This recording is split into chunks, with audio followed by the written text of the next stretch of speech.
Nemieris mani moka. Es šo sajūtu ienīstu. Esmu gatava darīt, man liekas, jebko, reizēm pat iziet uz kompromisu. Darīt kaut ko, kas man neīpaši patīk sirdī, ka tik man nebūtu vēlreiz jāpiedzīvo. Es joprojām atceros to sajūtu, kad tu esi tik daudz ieguldījies attiecībās, cilvēkos, savā darbā, kad vienkārši, lai to nepazaudātu, lai nevajadzētu one more time, tu esi gatavs kāpt iekšā tajās kurpēs, kas nav tavs. Tolts izskaidrošu. Man bija tagad jālidos Franciju, un tieši, pirms kāpu iekšā lidmašīnā man pārņēma tāds riktīgs stress, un es nezināju, kur likties īstenībā. Es nevarēju baudīt šo braucienu, jeb komandējumu. Man parasti komandējumi ir tādi, kad es ļoti daudz apsolu sev atbildēt ziņām, kas ir iekavējušās, jo, tu lidmašīnā esi un to var mierīgi menedžēt. Protams, man bija jāpieņem daudz iepirkuma lēmumi un jākoncentrējās ar visu savu prātu uz kolekciju, jāiedvesmojās, jāmeklē jaunas pieejas un, protams, modeļi. Bet es teikšu godīgi pat sabijos kaut kādā brīdī iepirkt to visu. Tagad es tā atskatos, man liekas, tas ir tik ļoti smieklīgi, jo agrāk 60 dienu apmērā es tagad pārdzīvoju labi vienu dienu, ko es sev atļauju.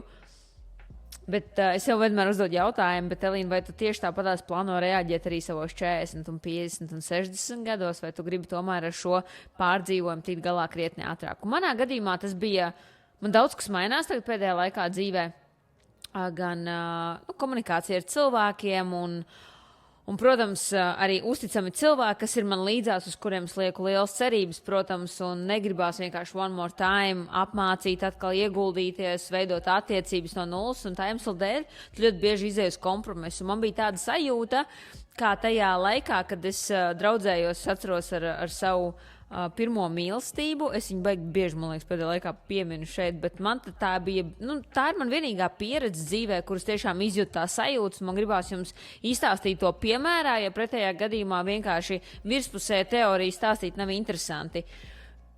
Tajā periodā es biju gatava pārkāpt pāri ikvienai savai, noliktajam apsolījumam pati pret sevi, ka tik vienkārši nepazaudēt šīs attiecības.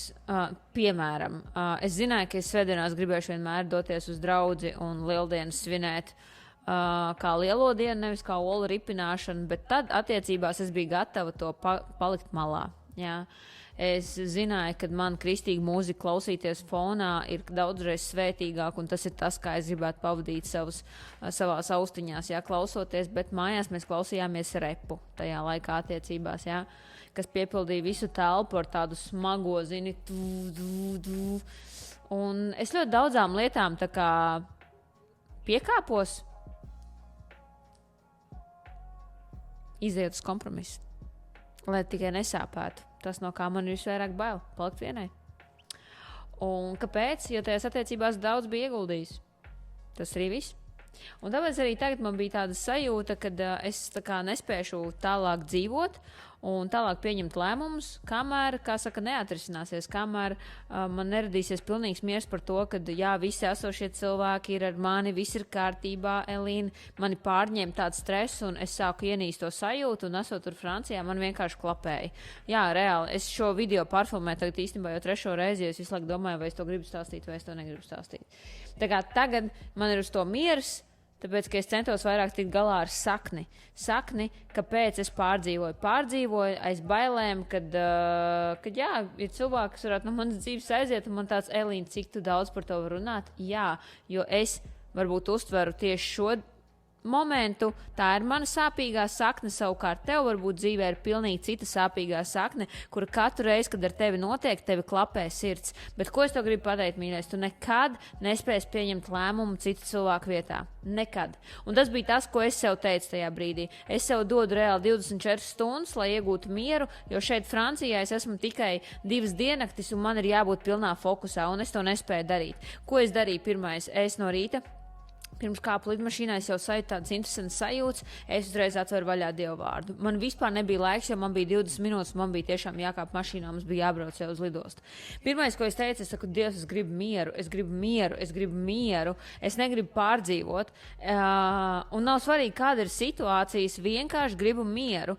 Un es attaisīju vaļā sinepju graudiņu, un tur bija rakstīts Dievu vārds. Un tajā brīdī man likās, ak, Dievs, kā tas kungs mani samīļo. Tur bija rakstīts no Jāņa evaņģēlijas 14. Mieru es tev atstāju, ne tādu mieru, kādu pasaule dod, es tev dodu. Lai tava sirds būtu mierā un neiztrūktos un neizbaiļotos. Un neizbītos. Un neizbītos. Neiztrūktos un neizbītos. Mieru es tev dodu, ne tādu, kādu pasaule dod. Es, ja godīgi tajā brīdī biju uz pauzi, jo tas bija vienīgais, kam man bija laiks, līdz ar to es tev gribu pateikt, ka Dievs zina tavu situāciju. Un viņa svarīgākais, ko viņš tev vēlās pateikt šodien, pat ja tev būs minūte, viņš spēs runāt uz tevi tavā minūtē.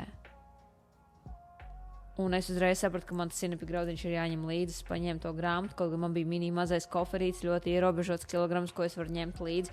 Bet es sapratu, šo dzīvības vārdu man vajag. Un ja vajadzēs, es vienkārši visu laiku sev to atkārtošu.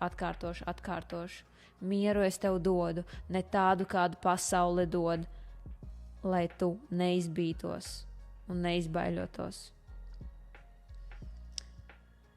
Un zini, jo tajā brīdī tas, ko es sapratu, man pazuda vēlme darīt jebko. Man bija jāatbild ļoti daudz ziņām. Man nebija vēlmes komunicēt. Man nebija vēlme noticēt tam, ka šis brauciens būs svētīts, jo katrs iepirkums ir kā tāds jauns sākums, jauna kolekcija. Man uzreiz sāka likties, jā, bet vai tālāk es pavilkšu. Zini, it kā tu tik daudz brīnums esi jau savā dzīvē redzējis, bet tajā pašā brīdī tu atkal sāc šaubīties pat vismazākajās lietās. Man pazuda vēlme komunicēt ar ražotājiem. Es staigāju kā tāds pūpēdis, man nav steidz, vai mēģinam šo modeli. Es vienkārši staigāju kā tāds saskāpus rozīna, un jau godīgi man bija tāda sajūta, ka es tajā dienā nebiju gatava pat pieņemt nevienu lēmumu, jo es visu laiku domāju, kas būs tālāk, kā būs tālāk, vai es tikšu galā, vai man būs spēcīga komanda. Man bija vienkārši to brīdi pieņemtas 3 jaunas meitenes, un kur no viņām ir īstā, un kā, un tad un viss vienkārši, šis bija pilnīgi citādāks brauciens, un tajā brīdī man bija tāds, Elīna, mieru es tev dodu, ne tādu, kā pasaule tev dod.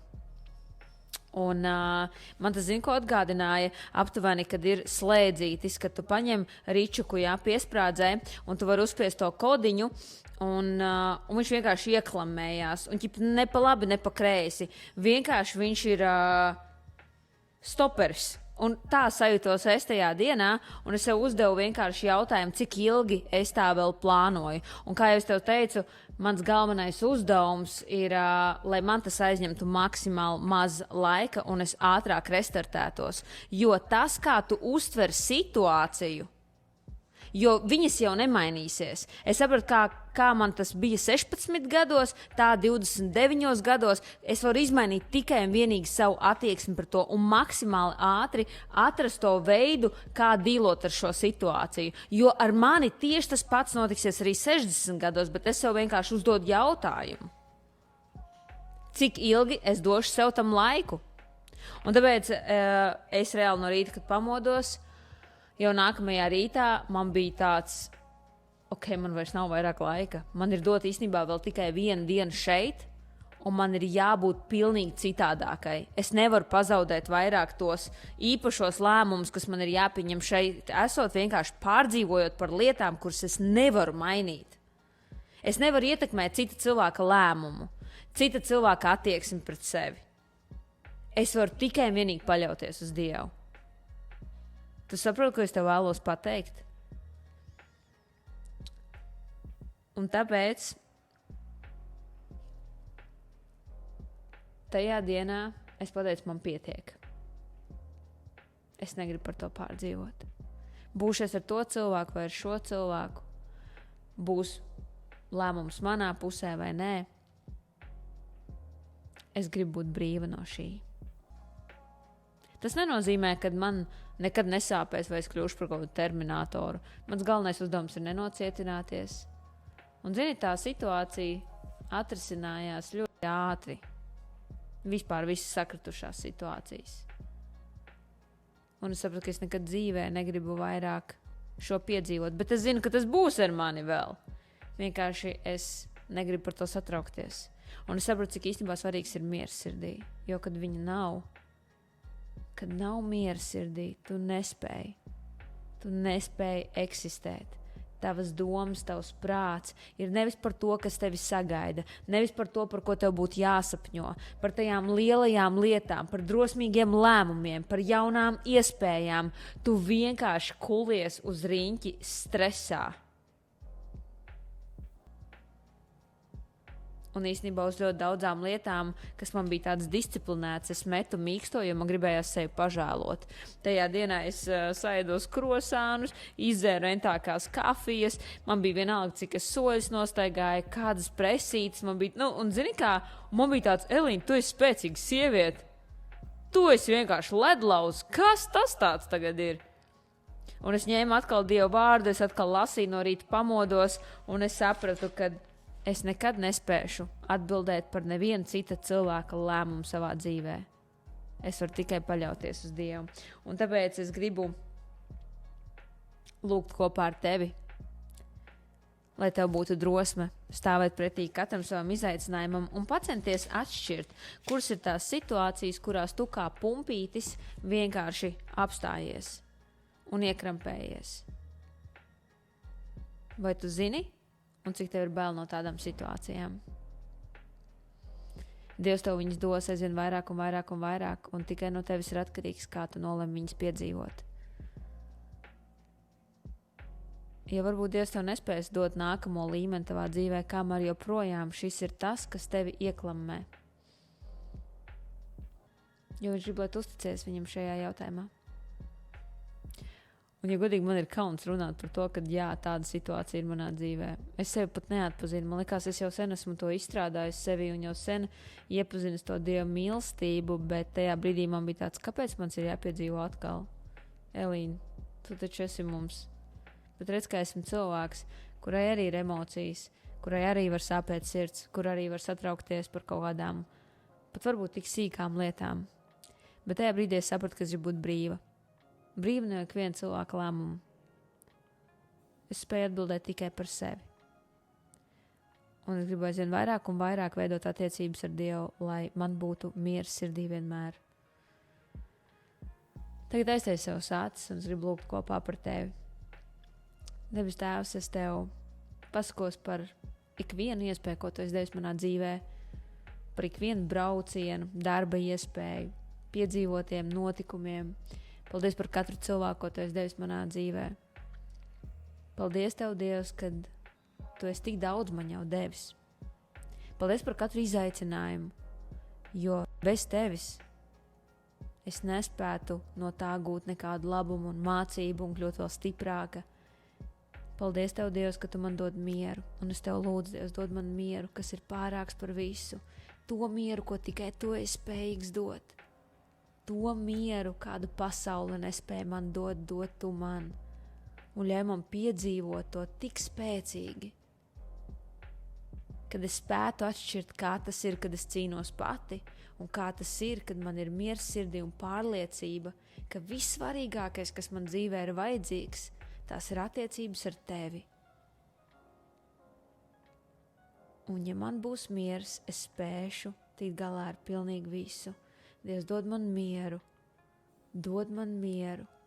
lai spētu saredzēt tās lietas, ko tu gribi, lai es daru šajā dzīvē, un lai es nepazaudētu nevienu dienu, kad es vienkārši krītu panikā un nezinu, kur likties.